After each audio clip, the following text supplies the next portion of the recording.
So let's turn now to Van Kampen and conclude.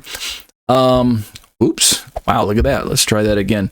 Let's turn to Van Kampen now and conclude this section that we've been looking at. This is in chapter 15. No, chapter 16. Let me just look real quick. It's chapter 15 of his book, The Sign. And we've already talked about the sign of the end of the age, which is the cosmic lights that get turned out. Let me show you a few. Let me show you a few slides here. We've got the 70th week of Daniel, which correlates, parallels with Revelation 6. We've got the 7-year slice of history that some Bible teachers call the 7-year tribulation. I don't use that term myself, but nevertheless, we've got 7 years here that primarily are given over to the seals of the book of Revelation on this large scroll that are on the outside. Yeshua is the only one worthy to open those seals, to break them, and to start the chain reaction of these events that follow.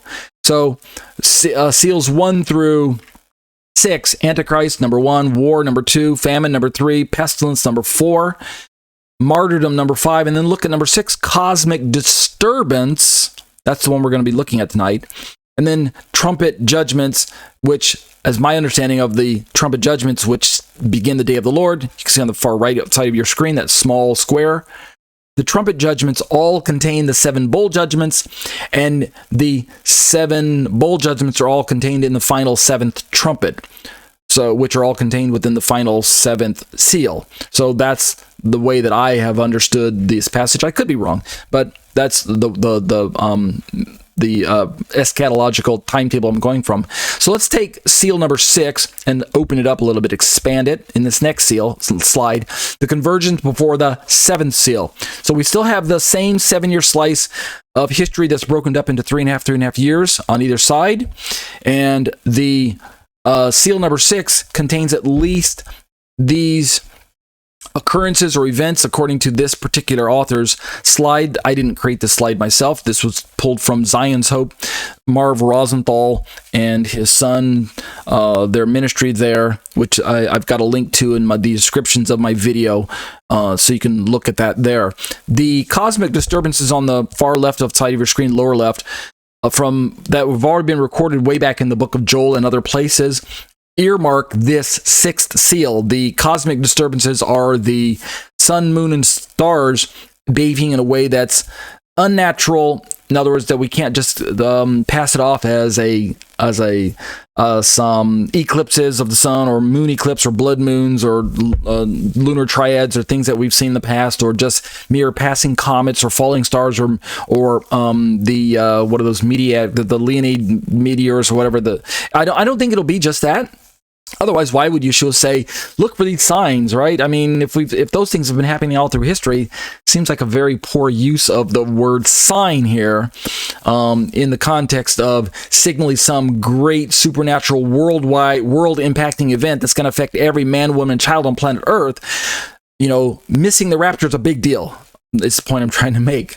And why would Yeshua relegate that to something as simple as, oh, it's an eclipse, I hope you're going to catch it? Because as we know from the normal, natural aspect of eclipses and blood moons and meteors, showers, and falling stars and shooting stars and comets, you have to be in the right place in the world at the right time and even be awake to even catch those things. And it has to not be cloudy, right? Even if you're in the right place at the right time and it's cloudy, then you're stuck. You miss it.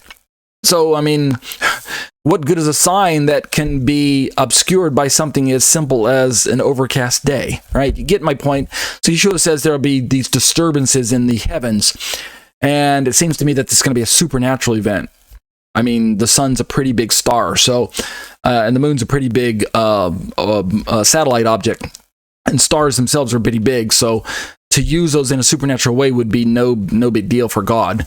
So we've got these cosmic disturbances, and then we got the other things there that I don't need to talk about. The coming of Elijah, the day of his wrath, 144,000 being sealed, the great multitude in heaven, last trumpet, and then finally the apostasy and man of sin, who is finally dealt with there in 2 Thessalonians, which we'll get to in time.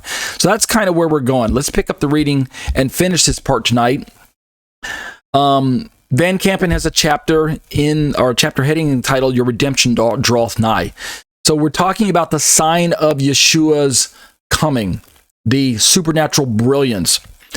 And we pick up the reading here. As we've seen, the midpoint of the 7th week of Daniel will initiate a time of great suffering for the true church of Christ. The faithful church is promised protection within the sphere of danger, the great hour of testing that is to come on the whole earth. On the other hand, many within the compromising church will be unprepared for the events that occurred during the 70th week, and will be thrown into great tribulation as Christ searches the minds and hearts of every person, naming his name.